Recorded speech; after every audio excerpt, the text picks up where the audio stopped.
Hello, I'm Jim Leslie, a Blue Badge tourist guide, and this is the Year of Stories 2022. And my story today is about arguably the most important document in Scottish history, the National Covenant, a document whose outcomes included a civil war, the execution of a king, and arguably the Jacobite rebellions. We're standing outside the National Museum for Scotland, wonderful museum.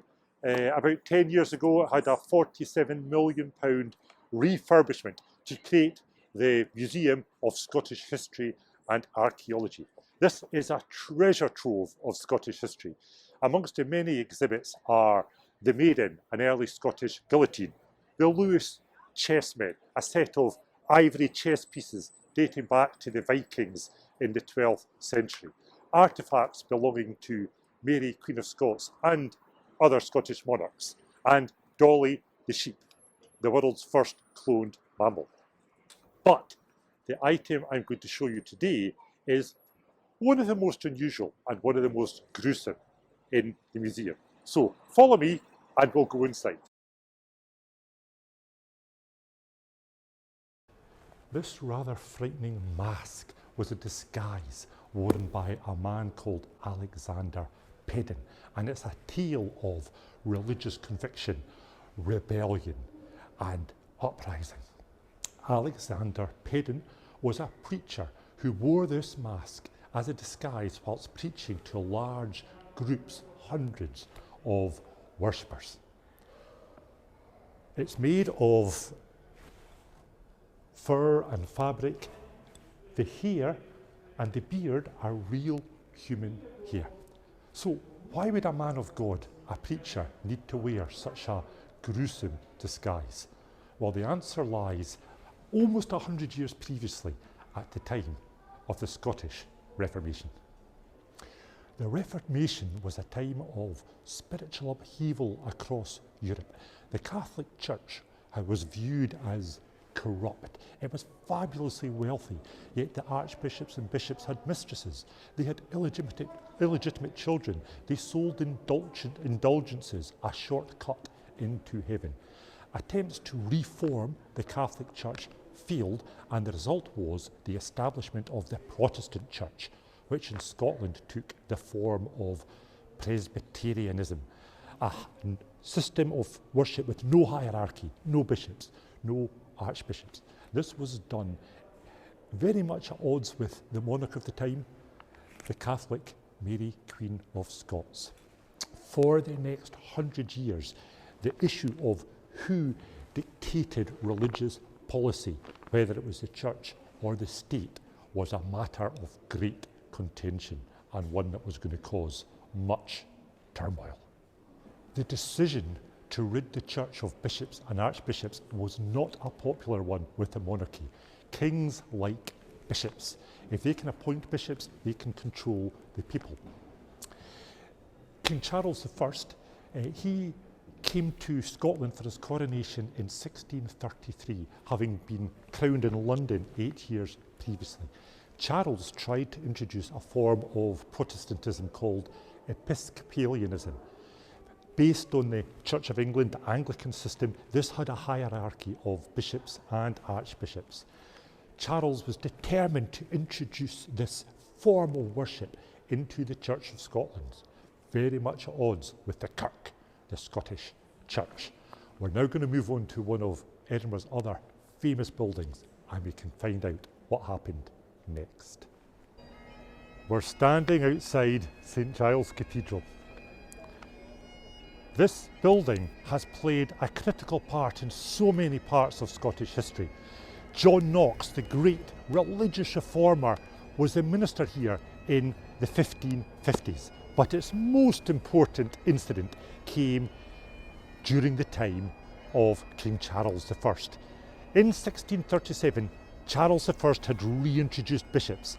He had tried to bring what they called the Book of Common Prayer, introducing Episcopalianism to the Scottish Church. Well, in July of that year, the Dean, the minister, came to preach from the new prayer book inside the cathedral. Let's step inside and see what happened next. Tradition tells us that a number of waiting women, women who were paid by their wealthy clients to come and reserve a place in the church, had arrived prior to the Dean's service. They were sitting on little cutty stools, short three-legged stools, waiting for the service to begin. When the Dean stood up and started to preach from the Book of Prayer, one of the women, Jenny Geddes, stood up, launched her stool at the Dean, saying, "Diolgi y colic the way may ye, dar ye say mass in my lug." In other words, may the devil give you colic in your stomach if you say mass, a Catholic service. This started a riotous tumult. Chairs and stones and sticks were thrown. The women were ejected from the church, but for the remainder of the service, they battered on the doors, throwing stones, throwing sticks at the windows. This was a riot that was to spread across the land. This is Greyfriars Church, the first Protestant church to be built in Scotland after the Reformation, and it was to play a critical role in what was to follow. As resistance to the bishops grew, King Charles I announced that it was he, rather than the bishops, who had insisted on the Book of Common Prayer, and therefore anybody who objected was objecting to him, in effect committing treason and rendering them liable to execution. Two men, Alexander Henderson and Andrew Johnston, drew up a document which was to become known as the National Covenant.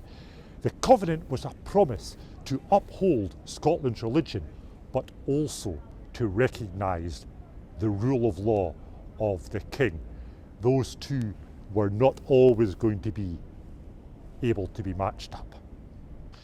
In February 1638, at a meeting here in Greyfriars, the Covenant was adopted. Copies were distributed across Scotland and thousands of people signed the document, in effect committing treason against the king. The king raised an army and marched north to defeat the Covenanters, setting in motion a trail of events that were going to lead to what became known incorrectly as the English Civil War, his own execution, and a period of rule by Oliver Cromwell. After Oliver Cromwell died, King Charles's son, King Charles II, was invited to come back to Scotland, or come back to Britain and rule.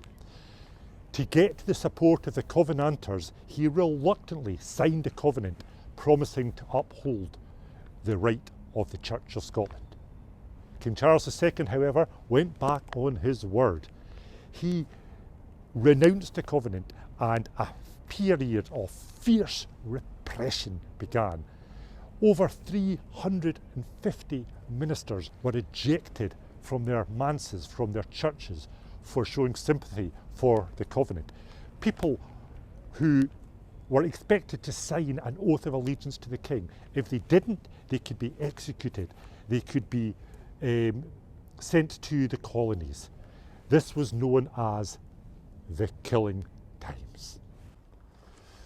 Ministers who had been removed from their churches started to preach outside in open air sermons or conventicles. Anybody attending these conventicles was liable to be executed.